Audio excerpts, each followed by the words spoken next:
Salut tout le monde, j'espère que vous allez bien, j'espère que tout le monde va bien, j'espère que vous avez passé un bon Noël. Je vous fais une vidéo, une présentation d'espèces, j'espère qu'on va bien la voir. Je vous présente une espèce de Totomachus, un Dotomachus infundus, une jolie espèce qui est assez grosse, ce qui est assez rare en élevage, entre guillemets, hein.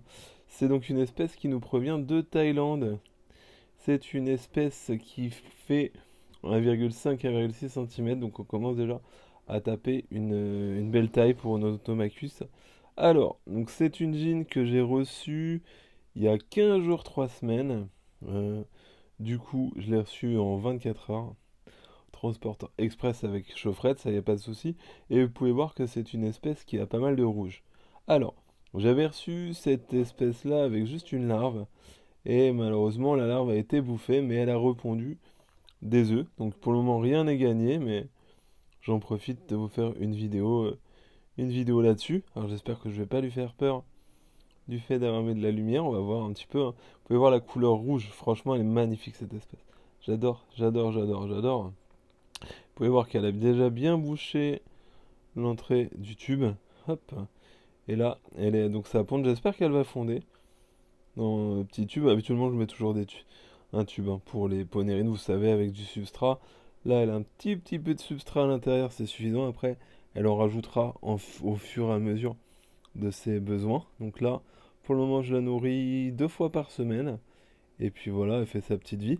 Donc c'est vraiment une jolie espèce. C'est une espèce qui provient de Thaïlande en fait, hein. On trouve souvent en Thaïlande ou en Thaïlande et en Amérique du Sud aussi certaines régions des espèces comme ça de Camponotus n'importe quoi, d'Odotomachus assez grosses. Je rêverais d'avoir une espèce qu'on trouve en Guyane et en Amérique du Sud qui est donc à status. Pour le moment, c'est pas prévu au programme. On verra ce que la vie me réserve si j'arrive à tomber dessus. Mais là, pour le moment, je tente cette espèce-là qui est assez jolie. Franchement, je suis assez fan de la coloration. Vous voyez, les pattes, le thorax, tout est coloré. Franchement, j'adore ça. Donc voilà un petit peu. Je vais pas trop l'embêter puisque là, vous voyez que je lui mets un coup de lumière et tout. C'est pas forcément ce qu'il y a de mieux. Là, vous pouvez bien voir que dans le setup, il y a des colomboles et des petits cloportes. Vous voyez que il y en a pas mal. Donc toujours le setup, hein, toujours pareil, hein. On reste sur un setup basique, c'est-à-dire que là, au-dessus, donc je vais le faire avec vous. Vous allez dire au revoir, je vais zoomer une dernière fois.